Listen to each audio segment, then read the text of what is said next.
Welcome back to Top 5 Scary. Okay, what exactly makes something a home? Is it that warm fuzzy feeling you get when returning after time away, or is it a cold dark dungeon with some Queen posters just splattered on the wall that you can call your own? You see, here at Top 5 Scary, to us, it's not just a haunted house, but a haunted home. I'm your host, Comic Waters, and here's my list for top 5 terrifying homes you should never move into. And coming in at number 5, the Catacombs. Okay, so not really a home. Well, kinda. Home to about 6 million people who have passed on. The Paris Catacombs is an underground labyrinth of tunnels which once served the city for the usage of quarrying and mining. The 6-mile deep, fully enclosed tomb maze tunnel museum hybrid thing was once a quiet and quaint tunnel.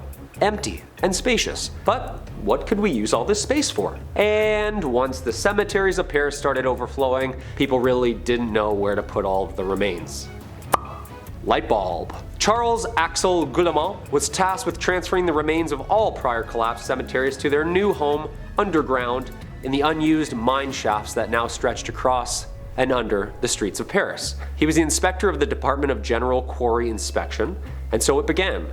Buggy load after buggy load in the middle of the night, people just mix, match, and bones to carefully and aggressively, yet strategically, pack about 6 million people under there. I say strategic because just look at it. My shelves at home aren't this organized. It's basically a library of human bones mile for mile. That's crazy! So not only do you have the chances of running into a ghost, you have the chances of running into 6 million of them. That would be one where you definitely see ghosts interacting with different ghosts from different eras. The site was consecrated as the Paris Municipal Ossuary, April 7th, 1786, and from that time forward took on the mythical and giant nickname of its time, the Catacombs. It was born, well, the name is a reference to the Roman catacombs, in which had something of an overflowing problem as well. The catacombs gained attention from the public and began opening its doors and tours in 1809. Although this isn't really someone's active home where they get up, make their bed, I thought I would mix it up and talk about places that are considered a home instead of just haunted house after haunted house. The gateway to hell. I don't think I'll be seeing that anytime soon. Nope. Number 4. Cabin in the woods. A broad term. Usually when someone lives in a cabin in the woods, I'm already looking for an escape route. And an adult. Not just any cabin in the woods as well. I'd say the most revered, the most feared, and the most notorious cabin in the woods. Ed's house. I'm not going to glorify this man, nor will I really get into the sick details of his hobby, I guess you can call it. On this one I'm going to keep it pretty loose, but trust me, you don't want to live there. Located in Plainfield, Wisconsin, the locals don't even want people going there. It's not up for sale, and in fact it's been bulldozed and unmarked in hopes to erase and forget what happened there almost half a century ago. This guy had a lot of nicknames, for which include the Butcher of Plainfield or the Plainfield Ghoul, but what really made this guy twisted was his fascination with furniture making? I'm not even sure if I can call it that. Hey, I'm all for DIY and being handy around the house, but this guy took it to an extreme level. When authorities kicked down the door to this once farmhouse, the interior decor was so shocking, so gruesome and disgusting, that I probably would have just sat there straight vomiting for hours. Google it for yourself and brush up on some history because I've done my homework, and the furniture that this man created, let me tell you, hand stitched. That's horrible! I can't even believe what I just said out loud is true. And it's true. And what helps me sleep at night is to think that most of the furniture that this man had decorated his house with, they had already passed on. You definitely do not want to call this place your home, as it would be the inspiration for movies such as Chainsaw Massacre, Silence of the Lambs, and Psycho. Watch the movies. You get the point. Number 3, Tower of London. Okay, so you're not going to find this place on Kijiji looking for renters, but at one point, it was a home. Actually, a couple homes, for a couple different people. Through a couple different centuries. Considered to be one of the most haunted places on the planet, the Tower of London, erected in 1066, has been the home to some pretty cruel and infamous leaders. It also has a curfew. The White Tower, which gives the entire castle its name and origin, was built and completed by William the Conqueror in 1078. When I say built by him, it was built by other people. It's not actually built by him. He pointed and said, "Hey, build it," and now it's there. No one named William the First is moving rubble himself. Sitting just beside the River Thames, it was a strategic location. Steps away from transit and water. Hey, that's not bad. And around 10:15 at night, the entire premises of now Fortress is located up in ceremony. Just a guy taking 3 hours to lock 899 doors and chambers every night. What happens if you need to make a run for toothpaste? Hello? Yep, it's locked. Over the last 1,000-ish years, this fortress has been home to more than 53 families, in which mostly all of them had an infestation problem. Ghosts. See, this place wasn't just a home for royalty, it was once a jail, torture chamber, military fortress, armory, treasury, bank, you name it, it was it. And it's not just a tower, it's like 20 towers. This place is megalithic and the rent would be pretty costly. What would the energy bill be alone? I chose the Tower of London due to its 1,000 years of renters and 1,000 years of cruelty. You know, like stretchings and beheadings, that sort of stuff. You're just up in the middle of the night for a midnight snack and there's just ghost knights battling in your kitchen.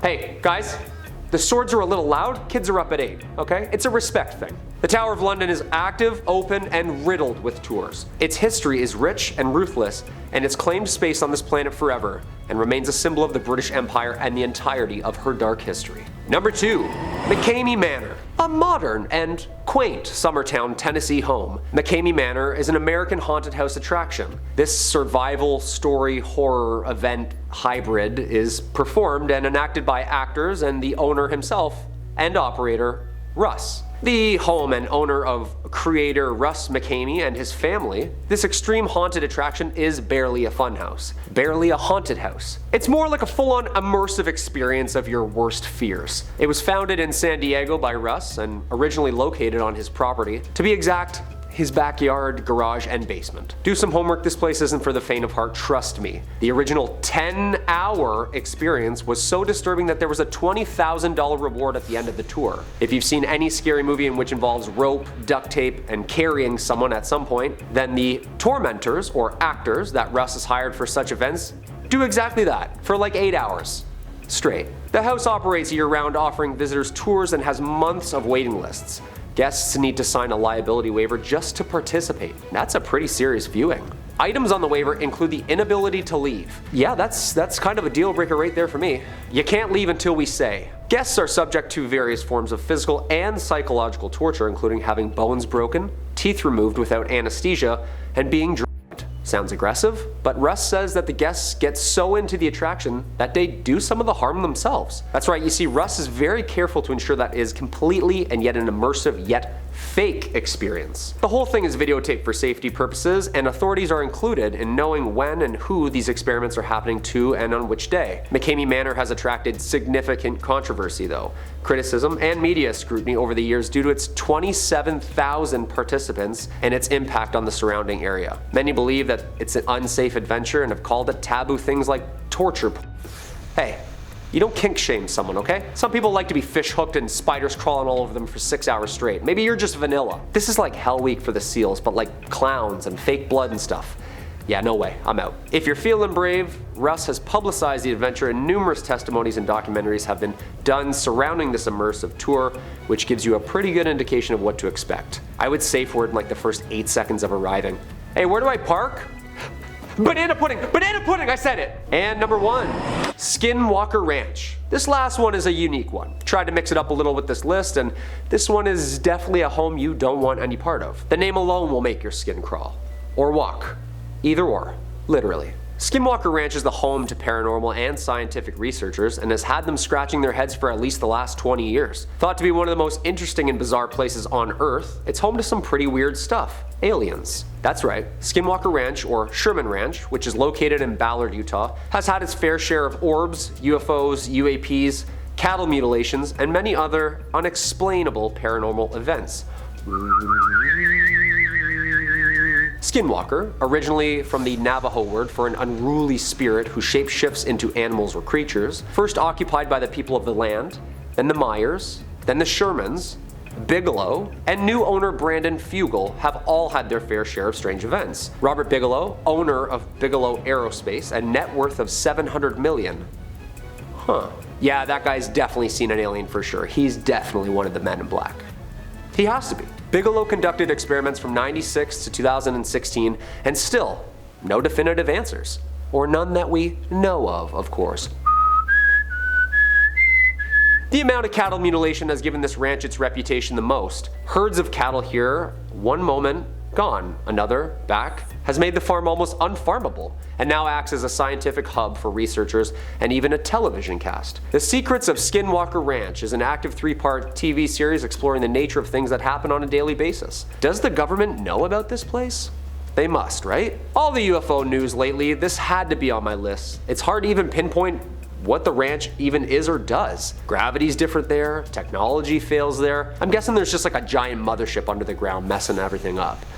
What do you think? Well, there you have it. I hope you enjoyed the list of scary homes I definitely wouldn't even step foot in, let alone rent or live in. And I hope you enjoyed some history and some humor. I'm Kyle McWaters. Let me know if there's any more homes that terrify you and we can dive right in next time. Stay kind and stay spooky, y'all. Peace.